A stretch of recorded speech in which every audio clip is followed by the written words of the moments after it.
Hello friends, हमारे YouTube channel अड्डा 2020 में आपका स्वागत है।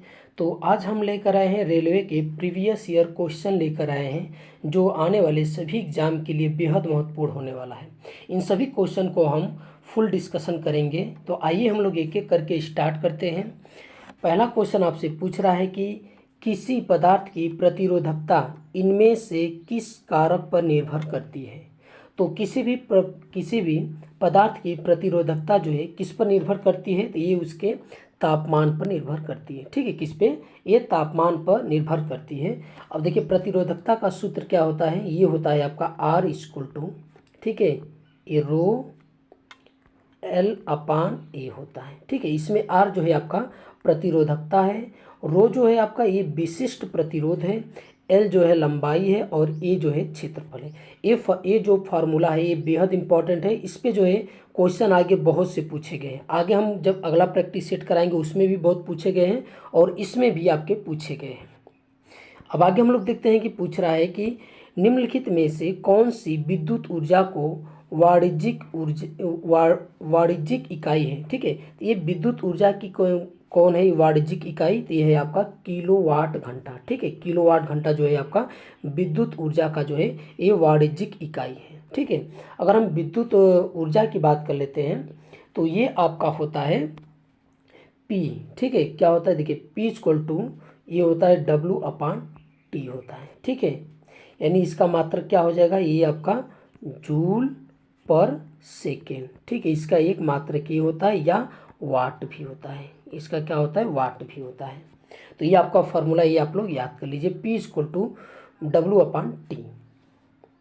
अब आगे हम लोग देखते हैं कि गाढ़ कोशिकाएं प्रक्रिया में शामिल है। तो गाढ़ जो कोशिकाएं होती है किस प्रक्रिया में शामिल है, तो ये आपका वाष्पीकरण प्रक्रिया में शामिल है। ठीक है, ये जो गाढ़ कोशिकाएं होती हैं ये वाष्पीकरण प्रक्रिया में जो है आपके शामिल होती हैं। अब आगे है क्वेश्चन की कार के रियर व्यू दर्पण के रूप में प्रयुक्त एक उत्तल दर्पण की फोकस दूरी 2 मीटर है। यदि कोई बस दर्पण से 3 मीटर की दूरी पर स्थित है तो उसका प्रतिबिंब कहाँ बनेगा। ठीक है, तो ये आपसे पूछ रहा है, तो ये दर्पण का है। ठीक है, क्या है, ये दर्पण का है। तो देखिए इस दर्पण का फॉर्मूला क्या होता है, ये होता है 1/f बराबर 1/v प्लस 1/u होता है। ठीक है, तो देखिए इसमें क्या होता है, जो u होता है ये निगेटिव होता है, v जो है पॉजिटिव होता है और f जो है ये पॉजिटिव होता है। तो इसमें आपका जो है v पूछा है, क्या पूछा है, v जो है आपका ये पूछा है इसमें। तो देखिए करते हैं सॉल्व। तो 1/v इक्वल टू क्या हो जाएगा, 1/v equal to 1/f minus 1/u हो जाएगा। तो u जो है निगेटिव होता है। ठीक है, तो देखिए f कितना दिया है 1/2 दिया है।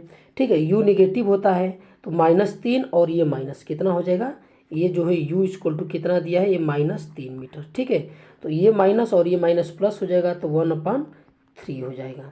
ठीक है, तो ये 6 पर हर बैठ जाएगा और उसके बाद 5, ये हो जाएगा 5/के आपका 6 हो जाएगा। ठीक है, तो v इक्वल टू कितना हो जाएगा, तो ये v इक्वल टू आपका हो जाएगा 6/5 यानी 1 ठीक है, ये 1.2 हो जाएगा आपका। ठीक है, 1.2 मीटर हो जाएगा।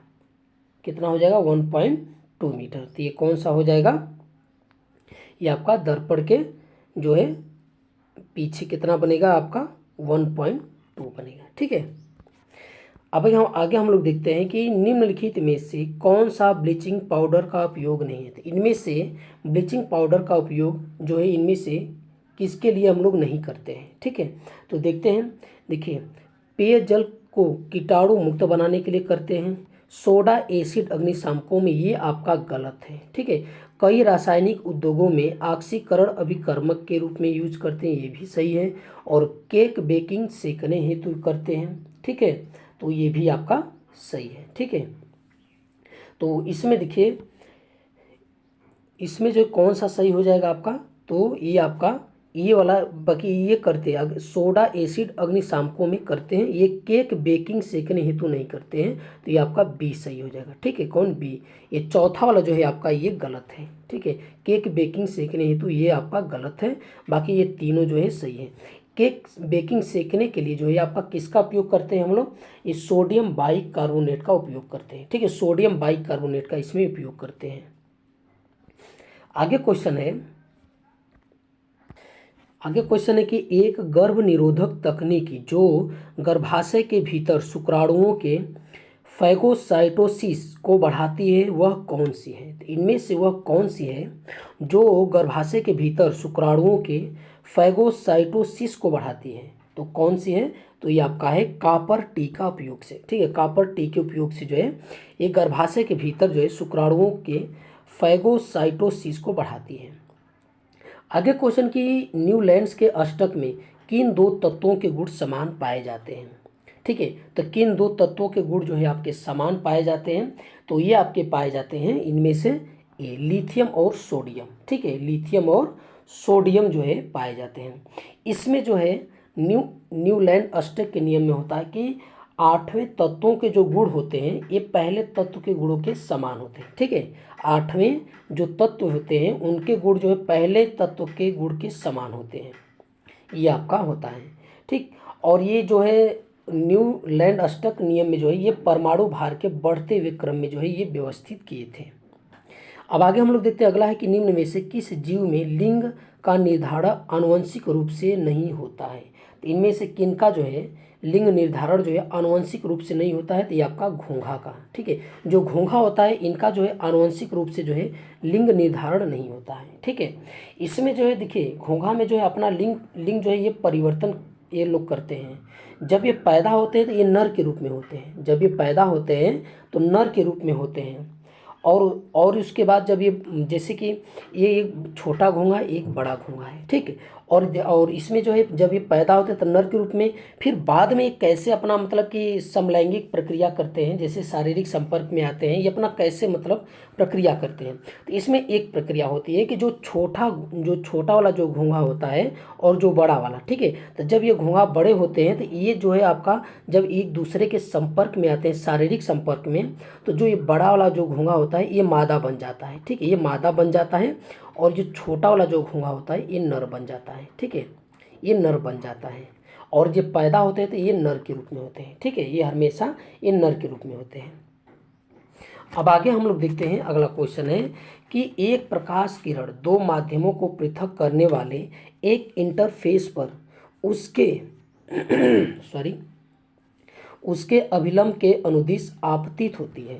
आपतित किरण और अपवर्तित किरण के बीच का कोण डैश के बराबर होगा। ठीक है, ये आपसे बोल रहा है। तो देखिए इसमें क्या होता है, जैसे ये आपका हो गया, ये एक माध्यम है। ठीक है, और ये दूसरा माध्यम है।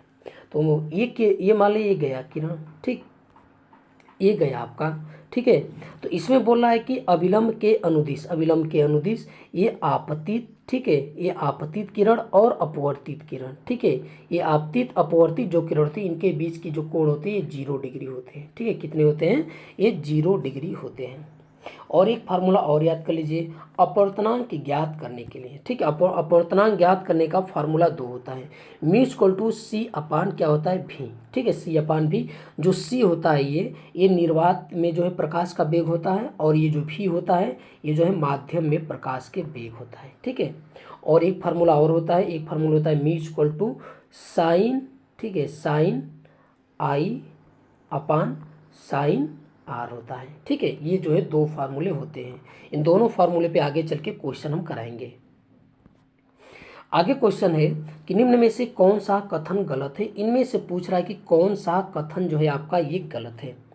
किण्वन की प्रक्रिया के लिए ऑक्सीजन आवश्यक नहीं है, ये आपका सही है। ठीक है, श्वसन के प्रथम चरण में पाइरूविक अम्ल का निर्माण होता है। ठीक है, ये भी आपका सही है।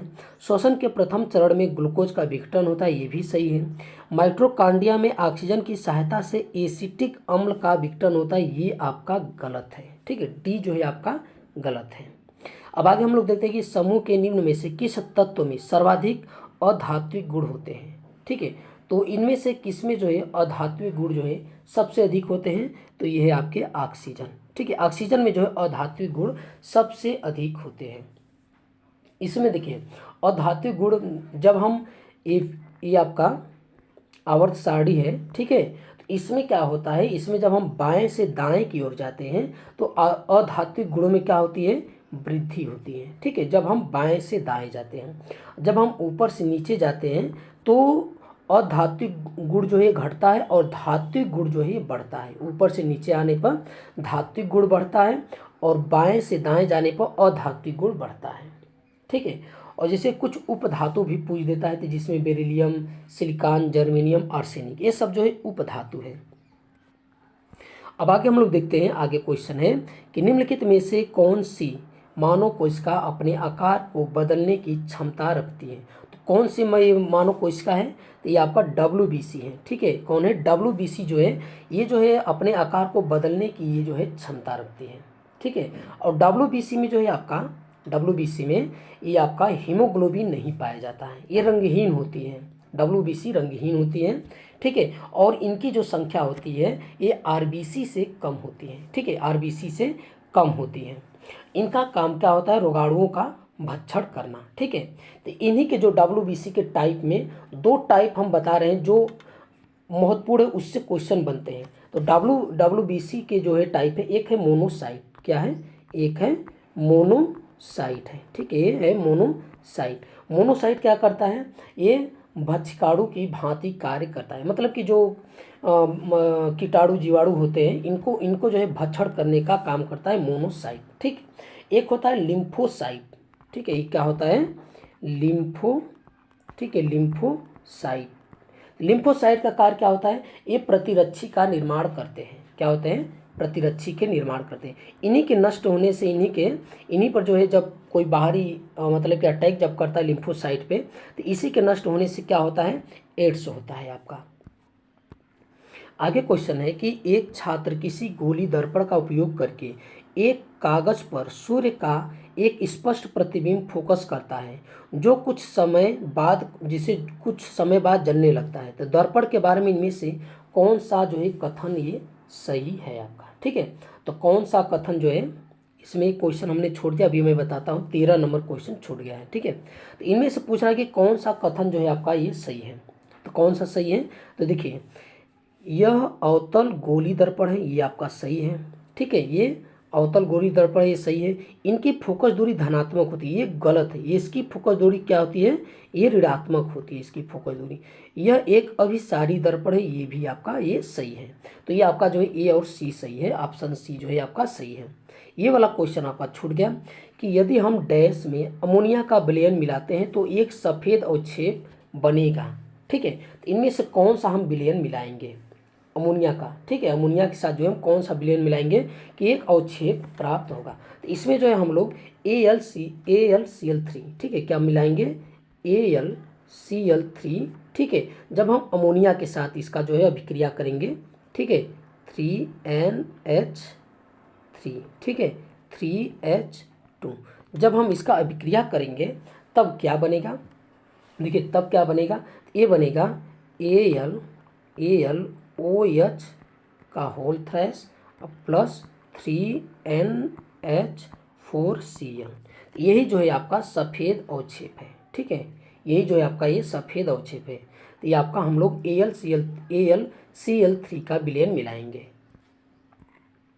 आगे है कि क्वेश्चन कि चुंबकीय क्षेत्र के लंबवत स्थित कुंडली की गति के कारण उसमें प्रेरित धारा की दिशा निर्धारित करने के लिए इनमें से किस नियम का उपयोग करते हैं। तो किस नियम का हम लोग उपयोग करते हैं, तो फ्लेमिंग के दाएं हाथ का नियम। ठीक है, किसका, फ्लेमिंग के दाएं हाथ का नियम का हम लोग वो उपयोग करेंगे। ठीक है, अब आगे हम लोग देखते हैं, आगे है कि पूछ रहा है कि निम्नलिखित रासायनिक अभिक्रिया के लिए संतुलित अभिक्रिया कौन सी है। तो इनमें से संतुलित अभिक्रिया जो है ये आपकी कौन सी है, इन चारों में से। देखिए संतुलित अभिक्रिया हम लोग कैसे गिनते हैं, देखते हैं। ठीक है, जैसे देखिए यहाँ पे 2Ba है, ठीक है, इधर भी 2Ba है, सही है।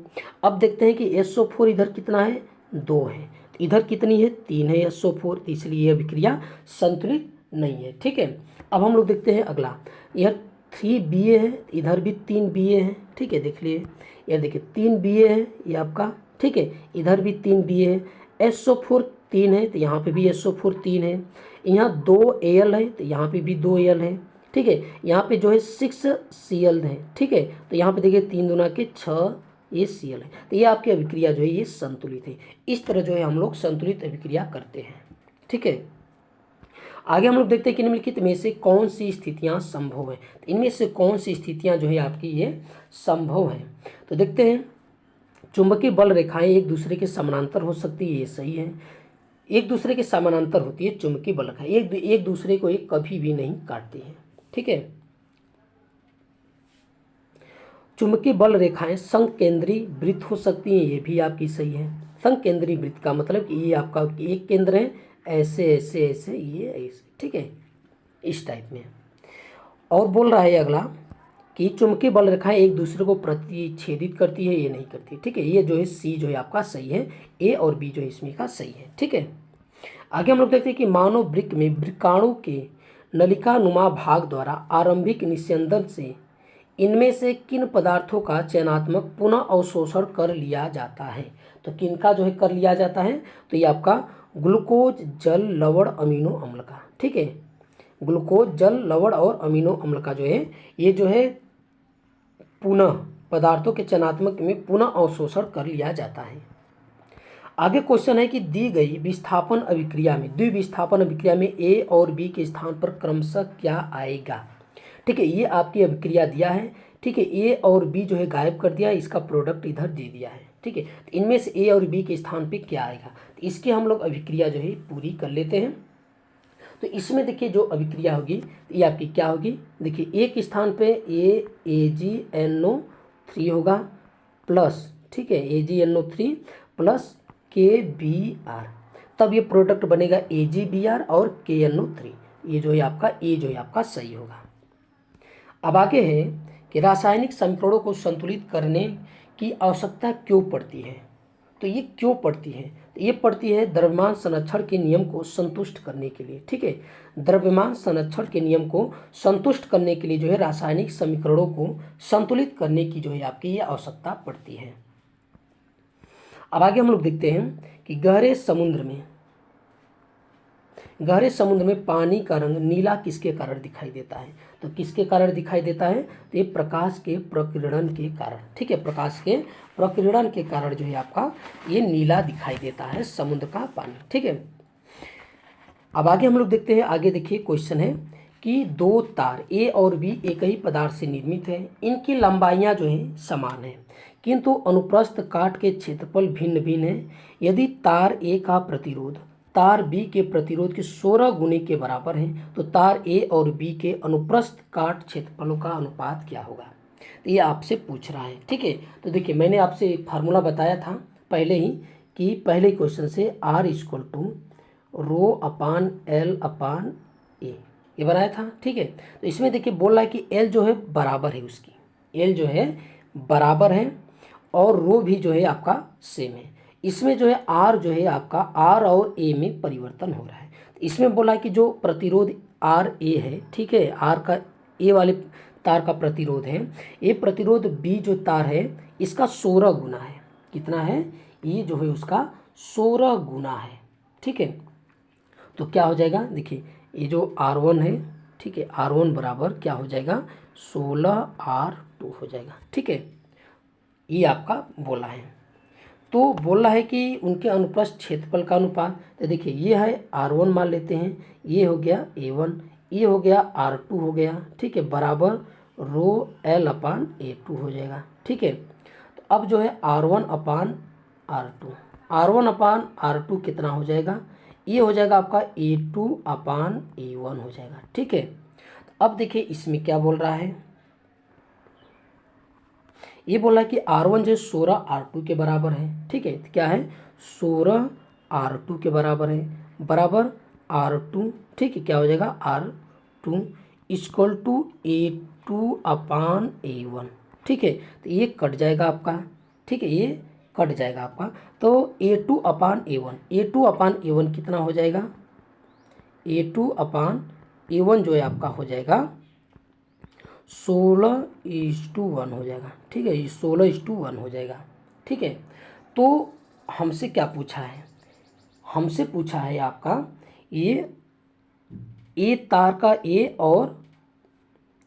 ए और बी का अनुप्रस्थ, ठीक है। तो तार ए का जो है R1 है, R1 का A1 है तो ये कितना हो जाएगा, ये आपका हो जाएगा 1:16 हो जाएगा। ठीक है, 1:16 हो जाएगा आपका। तो ऑप्शन जो है सी जो है आपका सही हो जाएगा। आगे क्वेश्चन है,